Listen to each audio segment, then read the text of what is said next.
তারা ভাবে তাদের মানুষটাও সিনেমার নায়কের মতো তাদেরকে ভালোবাসবে। তুই তো মুভি দেখিস না তেমন, কিন্তু কোনোভাবে তোর সঙ্গে এমন হয়নি, মানে তোর ব্যাপারটা এমন না তো, মানে তুই আশা করিস। মিথিলাকে থামিয়ে অহনা বলল, শোন, প্রতিটা মেয়েই আশা করে তার স্বামী তাকে ভালোবাসবে, মুখে বলুক আর না বলুক এটা সে আশা করে। হয়তো প্রতিটা স্বামীও আশা করে তার স্ত্রী তাকে ভালোবাসবে। আমি ওকে অনেক ভালোবাসি, অনেক সম্মান করি, কিন্তু ও এমন এমন কথা আমাকে বলে যেগুলো সার্টিফিকেটের মতো। মানে কাউকে দেখে কেউ যেমন বলে যে এই মানুষটা ভালো না, এরকম এরকমভাবে বলে, কিন্তু এগুলো আরও বড় বড় কথা।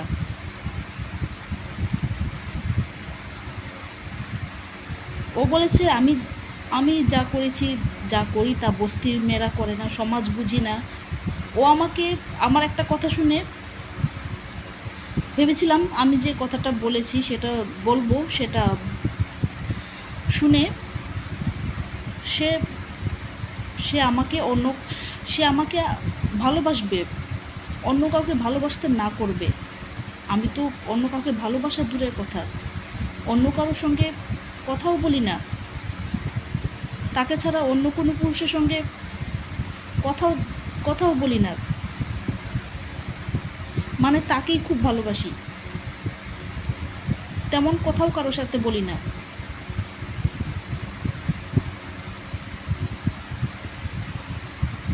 কেউ কোনো কথা জানতে চাইলে শুধু সেই কথাটা জানাই, তাও আমি নিজে থেকে বলি না।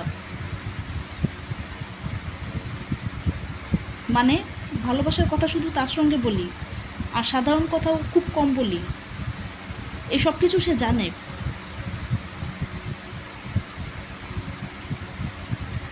সে নিজেও বলেছিল, কিন্তু কিছু কথা তার মধ্যে সবসময় একরকমই থাকে।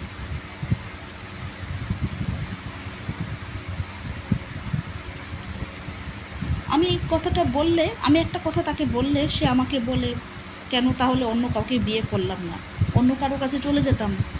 এই কথাটা শুনে আমি মানে বুঝতে পারছিলাম না কি বলবো। এমন কথা সে অনেকবার আমাকে বলেছে। মিথিলা বলল, তাহলে কথা বলিস কেন ওর সঙ্গে? ও কথা বললে যদি এমন কথা বলে তাহলে কি দরকার কথা বলা? মিথিলা কথা শুনে অহনা বলল, হ্যাঁ, আজও বলল যে নির্লজ্জের মতো এভাবে সংসার করার দরকার নেই। কি বুঝালো সেই জানে।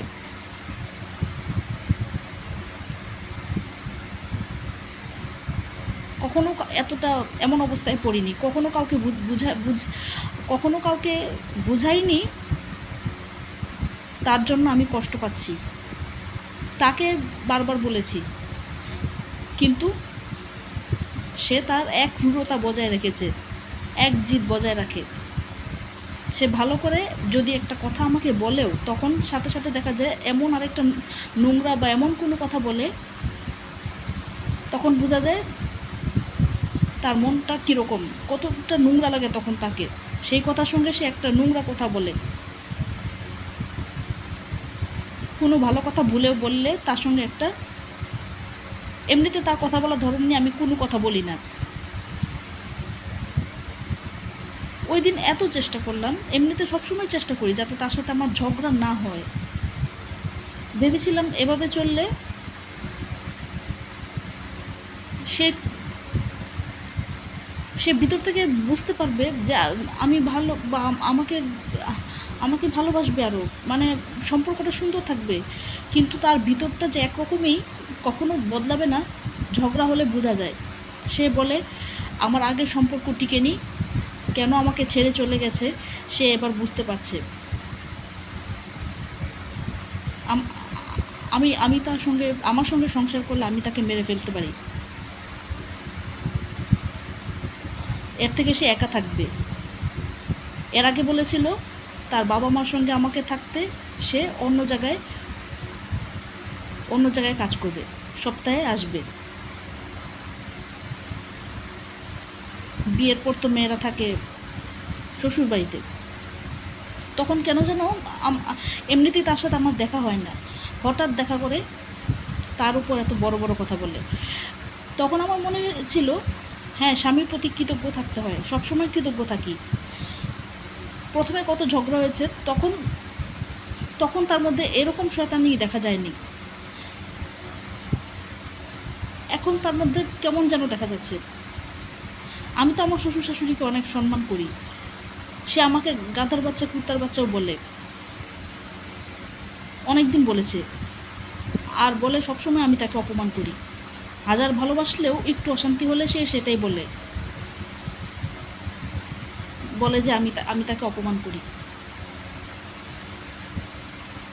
এত দোয়া, এত প্রেম ভালোবাসা সব মিথ্যে করে দিল, আমাকে রেখেই চলে গেল। একবার ফিরেও তাকালো না, কোনো খোঁজও নিল না বাসায় পৌঁছলাম কি না। তার সঙ্গে একটু মারামারি হয়েছিল, খুব রাগ লাগছিল আসলে। আর আমি একদিকে চলে গেলে সে আমার কাছে আসেও নি, ভেবেছিলাম সে আমার কাছে ছুটে আসবে। 2-3 বার এমন হয়েছিল, বেশি একটু এই সামান্য জায়গাটুকুর মধ্যে সে আসতে পারেনি। তার থেকে একটু দূরে দাঁড়িয়েছিলাম, সেখানে সে আসতে পারেনি। এসেছে 3 ঘন্টা পর, জানি না, মানে অনেকক্ষণ পরে। 3 ঘন্টাটা কথার কথা, কিন্তু অনেকক্ষণ পরে। তাও আমি আসলে তারপর এসেছে। এরকমটা অনেকবার হয়েছে, বুঝতে পারছি না।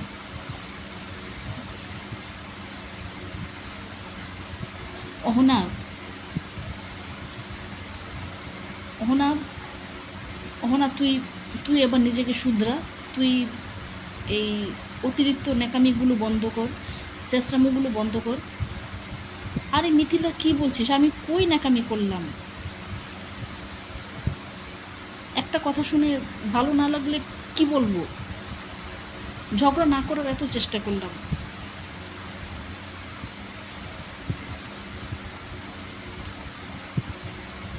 আমি তার কাছে কিছুই চাই না, তার কাছে কিছুই চাই না। একটু ভালো কথা, একটু ভালো ব্যবহার সে আমার সঙ্গে, একটু ভালো ব্যবহার, একটু ভালো কথা সে আমার সঙ্গে বলতে পারে না, একটু ভালো ব্যবহার সে আমার সঙ্গে করতে পারে না। যখন করা দরকার তখন করতে পারে না। SMS-এ মাঝে মাঝে ভালো করে কথা বলতো, কিন্তু ঝগড়া হলে এমন ফালতু কথা বলে, কেমন যে লাগে। মনে হচ্ছিল তখন সে তার বাপ মার চাকর আমাকে বানিয়ে রাখতে চায়, সে তার বাবা মার চাকর আমাকে বানিয়ে রাখতে চায়। আমি বলেছিলাম তুমি যখন থাকবে না তখন আমি কিভাবে থাকবো ওখানে, তোমাকে তো থাকতে হবে আমার সঙ্গে। পরে সে বললো আব্বু আম্মু এখানে একা, কোনো একটা অসুবিধা ওনাদের হতে পারে। এটা অনেক স্বামী তার স্ত্রীকে নিয়ে চায়। আমি জানি না কে কেমন মানুষ, কে কি চায়। সে আমাকে বলল আগের জন আমাকে ছেড়ে চলে গেছে,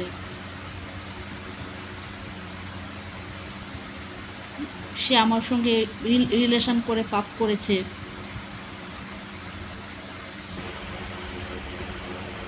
এখন বলছে আমার সঙ্গে থাকবে না, আমার সঙ্গে রিলেশন করে পাপ করেছে। একটা কথা বলতে গিয়েও বলিনি, অনেক কথা তো সে আমাকে জানায় না, অনেক কথা জমে যায়, মানে অনেক প্রশ্ন তো তাকে আগে করতাম না।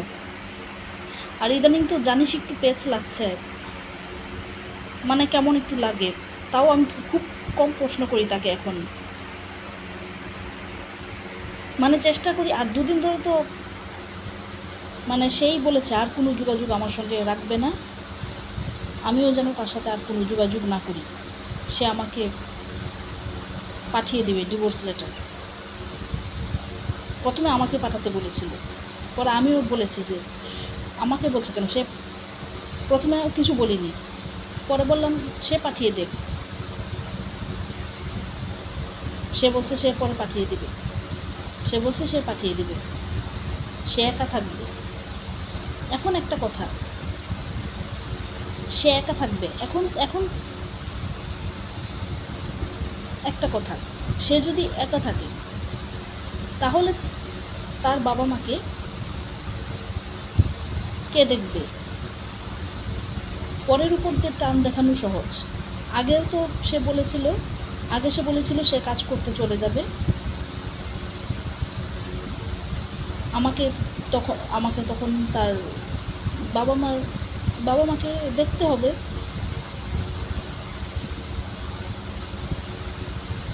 এখন বলছে সে একা থাকবে।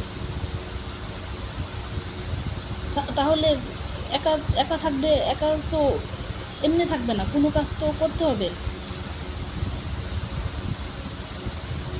সেই সময়টা তার বাবা মাকে কে দেখবে? অনেক ব্যাপার, অনেক কথা। মোট কথা সে আমার সঙ্গে মিশ খায় না,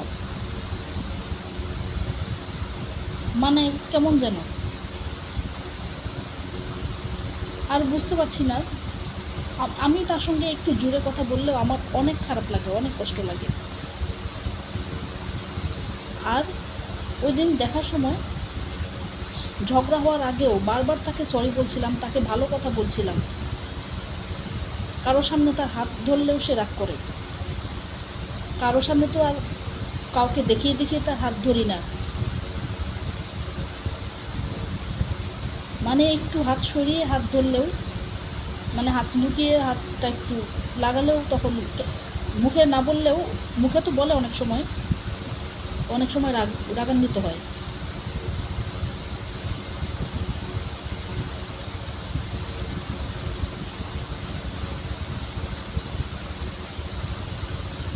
তোর কী খবর মিথিলা? মিথিলা বলল, শোনো না, এত কথার দরকার নেই, তুই এখন একটু ঘুমাতো, তো ঘুমটা কম হয়, আর একটু ধৈর্য ধর, হতে পারে সে বদলে যেতে পারে। আরে আরে মিথিলা, এরকম ভাবনা আমি অনেকবার ভেবেছি কি এরকম করেছি, ধৈর্য ধরেছি, তাকে বুঝিয়েছি, তাকে সরিও বলেছি, দোষ না করেও তার কাছে ক্ষমা চেয়েছি, কিন্তু এরকম যখনই ভাবি তাকে ক্ষমা, মানে তাকে ভালোবাসবো, তখনই এই কথাগুলো মনে পড়ে যায়। জানি না কেন এরকম হয়। আমি তো আমি তো তার আমি তো বদলে যাইনি। অশান্তি হলে যে বদলে যায়, সে কি সত্যি কখনো ভালোবেসেছিল কাউকে? বুঝতে পারি না কিছু মানুষ কেন এমন। আর ভালো লাগছে না, মানে এরকম ব্যাপার ভালো লাগছে না। আমি তার সামান্য কষ্ট চাই না। অহনা, আর চিন্তা করিস না, সব ঠিক হয়ে যাবে ইনশাল্লাহ।